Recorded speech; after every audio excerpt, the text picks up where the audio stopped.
Madame, monsieur, c'est l'heure du main event de la soirée, le championnat du monde WKM et poids lourd. Et tout de suite, la présentation de la ceinture.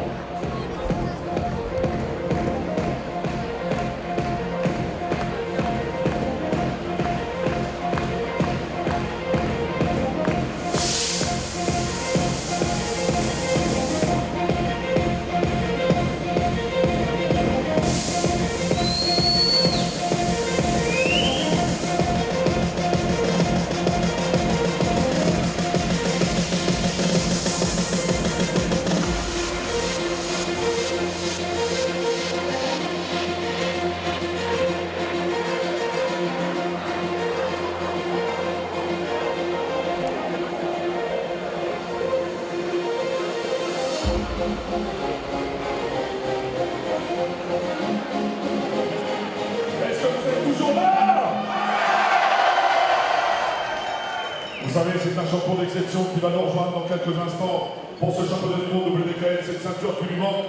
Mais avant, on va présenter l'adversaire. Il nous vient de Buenos Aires, en Argentine, il a 26 ans. Il a été pesé à 94 kg 700. Il est victime d'Ojo Cervantes, il affiche 10 combats, 8 victoires, dont 6 par KO. Il est 3 fois champion d'Argentine, il est champion d'Amérique du Sud, il est 2 fois vainqueur de la Coupe du Monde de karaté au KO, au Senchi en Bulgarie. On l'appelle la montagne, il sera dans nos camps rouges. Madame, monsieur, on est fair play, donc on va l'accueillir comme il se doit. Monsieur Pablo Molina!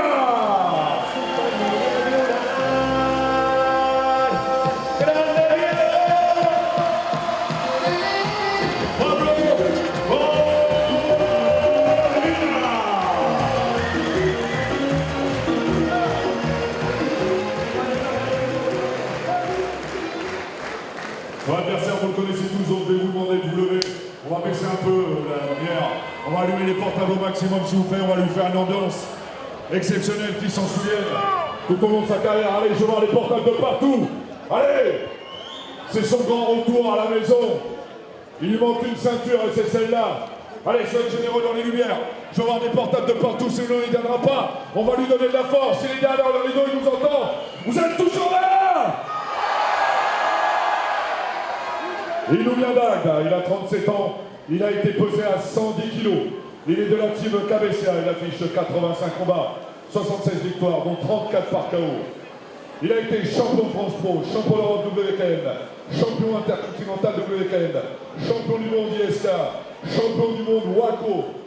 Il lui manque 7 ceintures ce soir. Vous l'attendez tous comme moi. Alors un maximum de bruit pour Nicolas Wouah!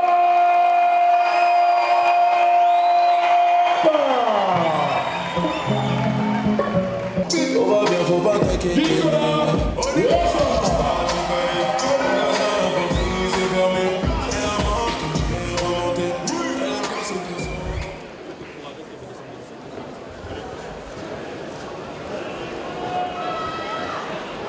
Madame, monsieur, l'hymne de l'Argentine.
Voilà, monsieur, la Marseillaise.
était belle, hein, cette Marseillaise. Pour ce championnat du monde des poids lourds dans les règles du K1, c'est la ceinture qui manque à Nicolas Wamba, opposé à l'Argentin Pablo Molina, un garçon dur au mal. Nicolas Wamba qui revient de blessure. C'est vrai, il faut le souligner. Deuxième blessure au tendon d'Achille, hein. Il avait eu une grave blessure, c'était en championnat du monde WKN au Boxing Supremacy face à un combattant coréen. Il s'est blessé de nouveau, c'était au Glory cette fois. Bon, la blessure était un petit peu moins grave puisqu'il n'y a pas une rupture totale du tendon. Et désormais, il faut aller chercher cette couronne qui lui manque à la Gatois, pardon. Il y a peut-être ce stress de se reblesser une fois dessus. C'est possible, ça on va le voir, hein. On va voir comment il gère. Il a face à lui un garçon un petit peu plus léger, hein, puisqu'il monte de catégorie pour le championnat du monde, mais qui est un dur au mal, qui a été un habitué du karaté au KO. Et on le sait, ce sont des gens rugueux, solides, et passé par le Senshi. Il a gagné 2 fois la Coupe du monde de karaté au KO au Senshi. C'est quand même une des grandes organisations européennes. Donc il n'est pas là par hasard. Les deux hommes font à peu près la même taille. Et Molina qui est assez mobile, hein. C'est un peu le registre aussi de Nicolas Wamba.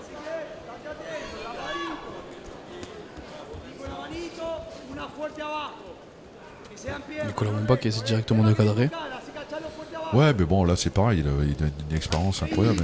Il a plus de 80 combats à son actif, en pied-point et en boxe aussi, puisqu'il il a combattu en boxe professionnelle, notamment au Bigger's Better, où il avait remporté un tournoi ou 2.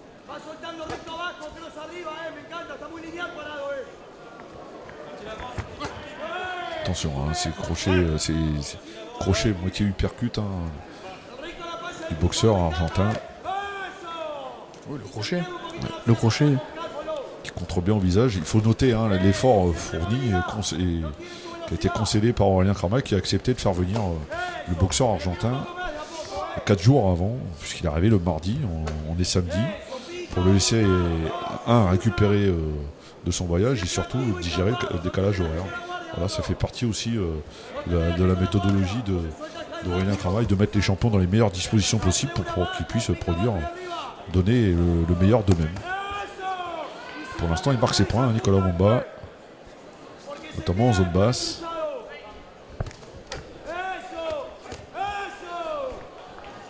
Il frappe fort, hein, Pablo Molina.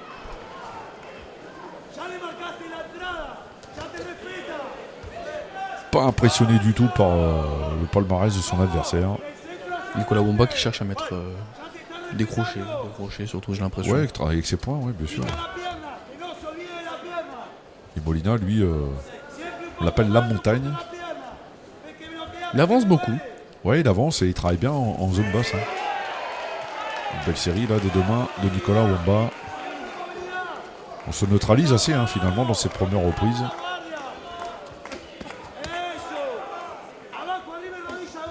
Wamba qui axe sur des combinaisons.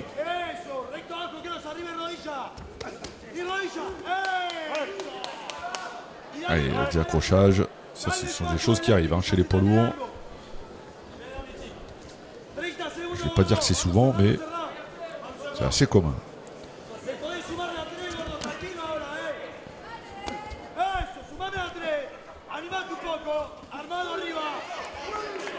Il est bien dans son combat, hein, Nicolas Wamba. Il travaille bien les 2 mains. Les liaisons sont bonnes, même si là, ça accroche un peu. Les combinaisons rentrent bien aussi. Ouais, bien sûr. Et c'est la fin de la première reprise de ce championnat du monde. Nicolas Wamba qui a fait une bonne entame, hein, qui a multiplié les combinaisons. Face à lui, un adversaire qui a fait le choix d'une frappe unique, une frappe notamment en zone basse, frappe sur un coup à chaque fois. Il va falloir évidemment changer de registre, hein, dans les reprises suivantes. Mais par contre, il est puissant, ça s'entend à l'impact, hein, quand il va chercher au corps ou quand il est en zone basse en low kick. Il est vraiment efficace. Notre ami Pablo Molina, je vous rappelle, on l'appelle la montagne. On voit que le game plan a bien été préparé quand même, hein, du côté de Pablo Molina.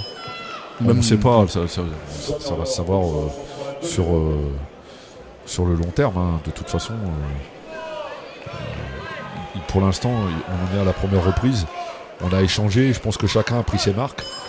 Mais désormais, il faut imposer sa boxe, son game plan.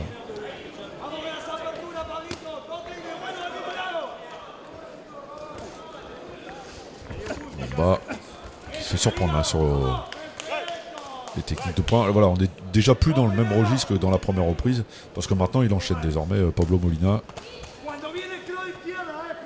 Il a durci un peu son anglaise, j'ai Il l'impression. durcit ses points et puis il essaie de Il varie ses zones de frappe avec son anglaise. boxer en combinaison, de ne pas se laisser, de ne pas rester à bout, à portée des coups de Nicolas Wamba. Ah, c'est bien ce qu'il vient de faire, cette combinaison, le travail au corps. On va chercher ensuite en low kick.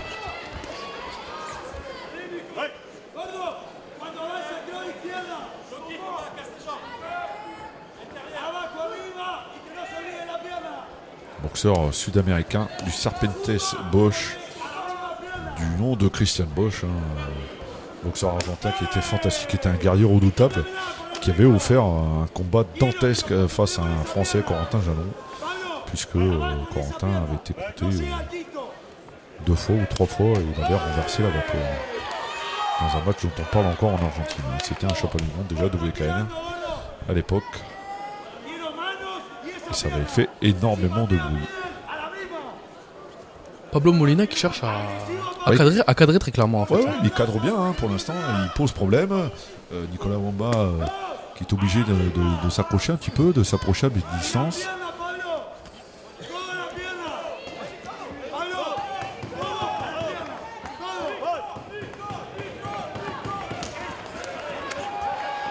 Et Wamba qui reprend un petit peu sa marche avant. Travail des 2 mains, on suit en low kick.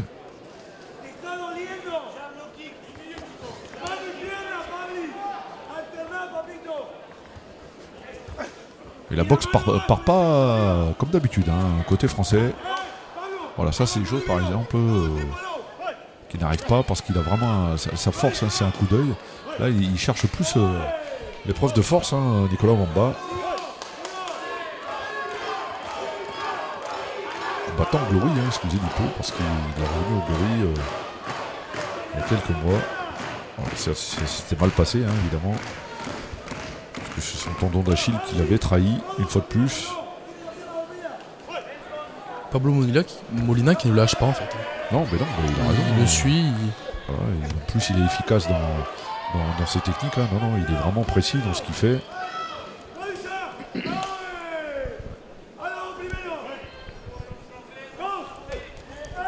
Beaucoup d'accrochage aussi. Ouais, c'est souvent la division qui veut ça. C'est la fin de la deuxième reprise. On est dans une catégorie où ça accroche beaucoup, c'est vrai, dans toutes les disciplines de ring, un peu moins en MMA, puisque on peut aller au sol, il y a un travail complètement différent, mais chez les poids lourds, dans un ring, on accroche. Allez, il reste 3 reprises dans ce championnat du monde. Il est plutôt surprenant, Pablo Molina. 3 reprises, disais-je. Le combat est engagé, la mais... différence. Ouais, c'est engagé, mais pas dans la façon dont on le pense en fait. C'est pas débridé en fait. On n'est pas dans la folie, dans la démesure.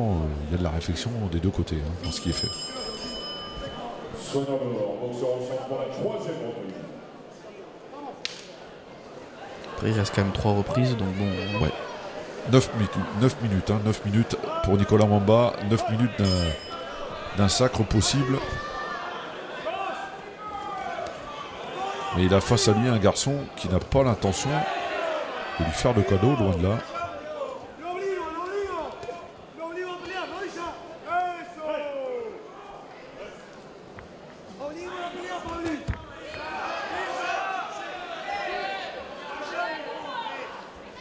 Pablo Molina, un nom célèbre du ring français. Évidemment, on pense à Monsieur Jean Molina, figure emblématique du noblard marseillais, capable de coups de gueule incroyables dans les coins. Pablo Molina qui s'appuie beaucoup sur sa jambe droite, sur les low kicks avec sa jambe droite. Ouais. Il maîtrise bien, ça passe bien. Pour l'instant, Nicolas bloque pas. Il n'a pas l'air gêné outre mesure. Même si là, c'est lui qui sort le back fist.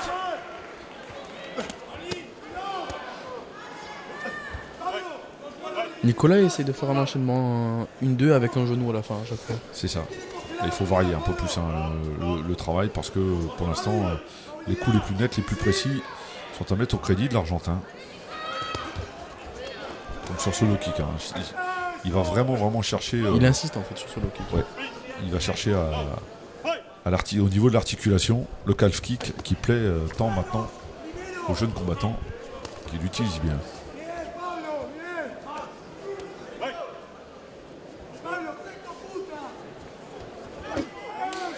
C'est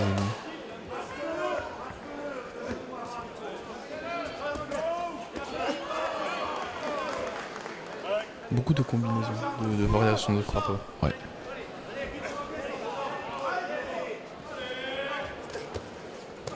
Et c'est large, c'est un peu ouvert ce que fait le Français qui s'accroche encore.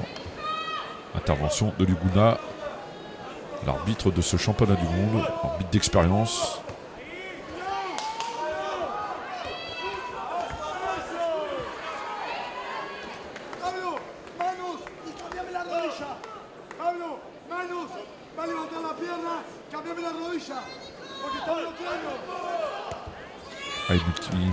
Ça mouline un petit peu du côté de Pablo Molina qui se plaint d'un choc de tête. Je pense que Nicolas Wamba est surpris en fait. Oui, je pense qu'il ne s'attendait pas à une telle intensité dans la réplique. Et puis c'est un retour, il manque peut-être un petit peu de ring. Nicolas Wamba, ça fait quand même quelques mois qu'il n'a pas boxé. Il revient avec un championnat du monde face à un garçon déterminé de surcroît. Ce qui n'est pas simple. Voilà, de haut corde, il accepte de prendre des coups, attention, parce que ce sont des points marqués.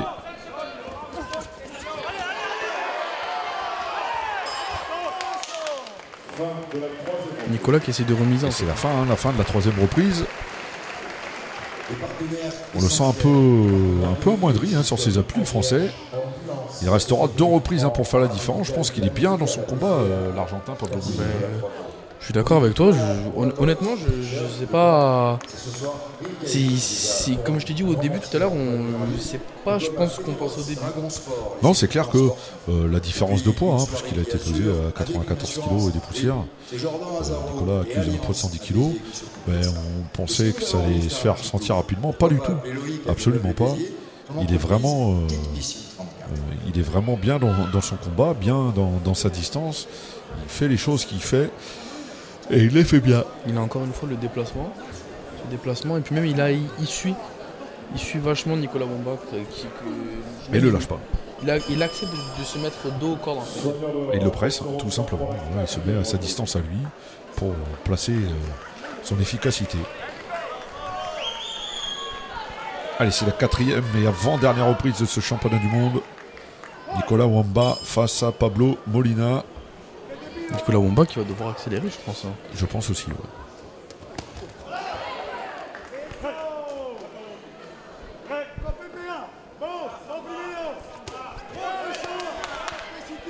Il s'accroche un petit peu, le Français, pour peut-être perturber aussi l'adversaire. Puis ça permet surtout de l'empêcher d'être efficace, de placer ses frappes efficaces.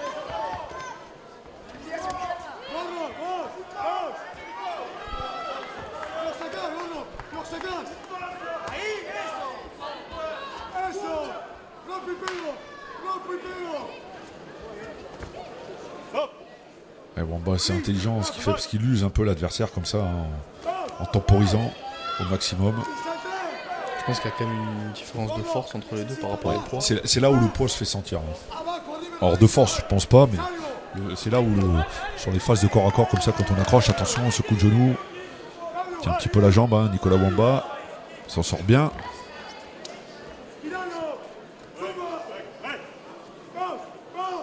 Peut-être un peu de fatigue par rapport à ses accrochages. Et bien sûr, ça lui use chez les poids lourds aussi, donc bon. C'est ça. Il faut produire autre chose, de toute façon. Parce qu'il va se faire à un moment ou à un autre Attrapé par la patrouille, Nicolas Wamba. On l'a vu, ce petit crochet au corps, le genou qui suit. C'est fait intelligemment de la part de l'Argentin. On tombe un petit peu dans un faux rythme. Le rythme a clairement baissé.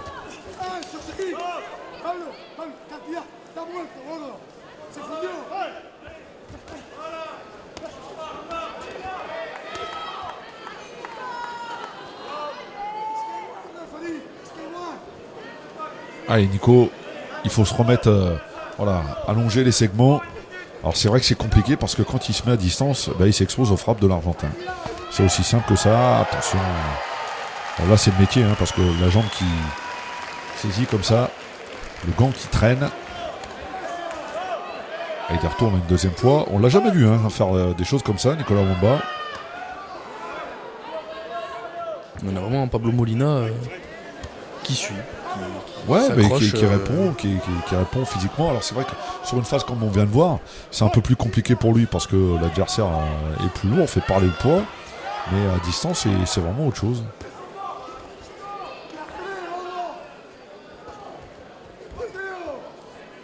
Et il a tort, Pablo Molina, d'accepter les accrochages. Il est mieux de rester à distance, mais Wamba multiplie les phases comme ça où il temporise. Allez, c'est la fin de la 4e reprise. Il reste une reprise dans ce championnat du monde. Somme toute surprenant. On tombe dans le tactico-tactique. C'est vraiment... Pablo Molina en fait qui se rapproche, on va dire, de l'exploit. Pas l'exploit, mais la surprise. Pas l'exploit, pour l'instant, rien n'est fait, puisqu'il reste une reprise. Pablo Molina, par contre, oui, c'est clair, faut pas qu'il tombe. Il a fait trois bonnes premières reprises, on va dire. Et là, il est tombé un petit peu dans le piège de Nicolas Wamba, qui temporise au maximum, qui l'use avec le poids pour le fatiguer, et permettre derrière de placer sa boxe, tout en évitant de prendre trop de coups lourds de l'Argentin, qui lui se prive pas. Il est sec au niveau des low kicks, il fait mal avec le travail au corps des deux mains. Donc il y a une stratégie du côté de Nicolas Wamba. Il est le premier au centre, ça veut dire qu'il est prêt. Il est prêt et déterminé. On se donne la collade. Il était prêt à y aller, Pablo Molina. Et ça repart fort du côté de Nicolas Wamba. Ouais.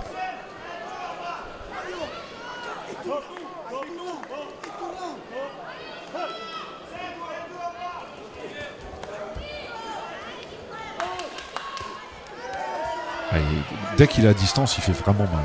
On le voit dans les jambes. Il a des frappes de bûcheron, Pablo Molina. Alors c'est vrai que de mémoire, le poids n'est pas toujours un handicap, puisque j'ai souvenir du K1 à Marseille, où il y avait le Suisse Azen Makzoutaï qui avait affronté à 2 reprises Greg Tony, auquel il rendait 20 bons centimètres et puis une bonne vingtaine de kilos. Et ça n'a pas empêché Azen Makzoutaï de s'imposer à 2 reprises en finale du tournoi marseillais, le K1 satellite à l'époque. Et là on est un petit peu dans le même registre, Pablo Molina qui dès qu'il peut placer ses frappes sèches, se prive pas. Il n'a pas l'air d'être gêné outre mesure, le fait d'être accroché à répétition. Nicolas Wamba j'ai l'impression qu'il commence à avoir mal. Ouais, et puis il est fatigué. Ça se sent, on est dans la dernière reprise. On s'approche de la fin du combat. Il y a de la fatigue qui se fait sentir. Évidemment.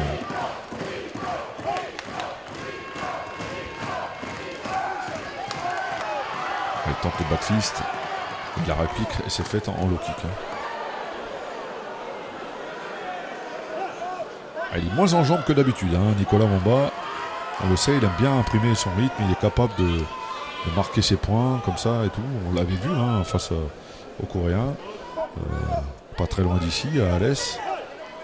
Mais là, c'est un petit peu plus compliqué parce qu'il a un boxeur qui use bien du low kick, qui casse bien les appuis, qui travaille bien, qui fait des choses simples mais qui les fait bien finalement. Donc c'est vraiment. Je pense que ça a été étudié quand même de son oui, côté. Bien sûr, comme n'importe quel boxeur, on ne peut pas arriver à l'arrache avec la paire de gants, monter sur le ring et puis alors ça c'est fait évidemment, mais ça se fait de moins en moins parce que C'est un garçon comme Nicolas Wamba, le palmarès qu'il a, l'expérience qu'il a, il paye cash.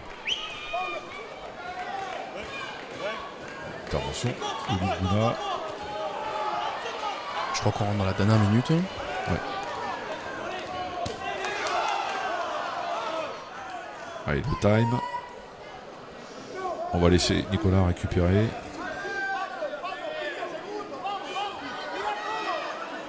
Une petite remontrance de Luguna, c'est justifié, hein, de toute façon.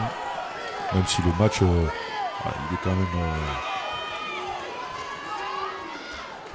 perturbé, je dirais, par ces nombreux accrochages. Ça casse le rythme en fait. Oui, ça casse le rythme complètement. Mais en fait, je pense que c'est pour ça qu'il le fait. Hein. Il est bien le low kick que vient de faire Nicolas Wamba, qui suit avec le genou. Et c'est la fin de ce championnat du monde. Il lève les bras, Pablo Molina. Ce n'est pas le cas de Nicolas Wamba qui est appuyé sur les cordes. Ah, ça peut être révélateur. Hein. Il lève les bras maintenant, Nicolas Wamba, mais il a mis un temps. Hein. Il a récupéré un petit peu.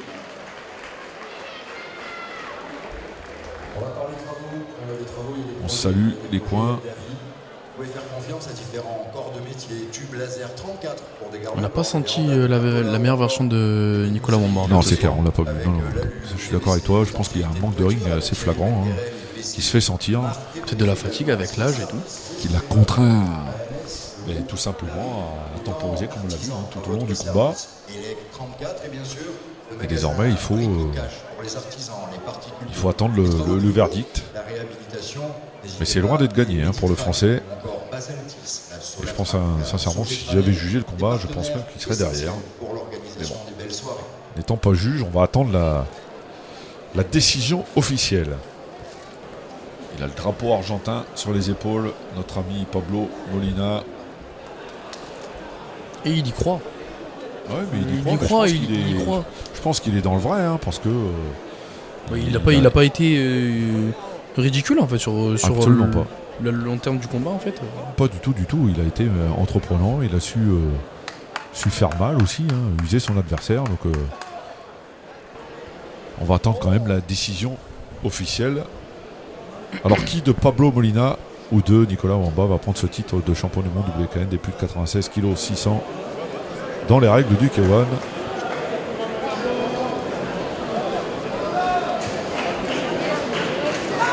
La décision est tombée.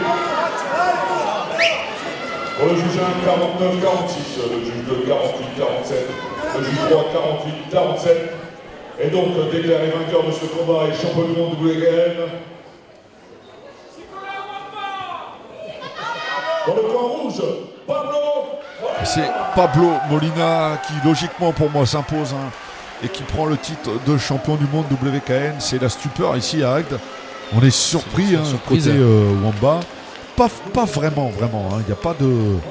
Voilà, il y a de la déception. C'est plus de la déception que la surprise. Mais il avait fait ce qu'il fallait, Pablo Molina. Comme je l'ai dit, dans la simplicité. C'est ça. Il est resté dans la simplicité et ça a payé, c'est ce qu'il fallait faire. Bravo à lui, hein, bravo à Aurélien Krama d'avoir proposé cette soirée exceptionnelle, d'une richesse absolue. C'est une belle édition de la Kicks Night. On vous laisse avec l'ambiance, hein, pour finir. Vous imprégner, évidemment, il y a un peu de déception dans le camp français.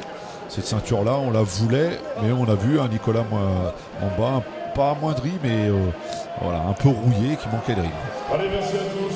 Soyez prudents sur la route. Vous avez été fantastique comme vous avez vu. Rendez-vous l'année prochaine pour la toute édition de la Kicks Night. Bravo à Aurélien Krama pour un marketing complètement fou. Et c'est une belle soirée. Merci.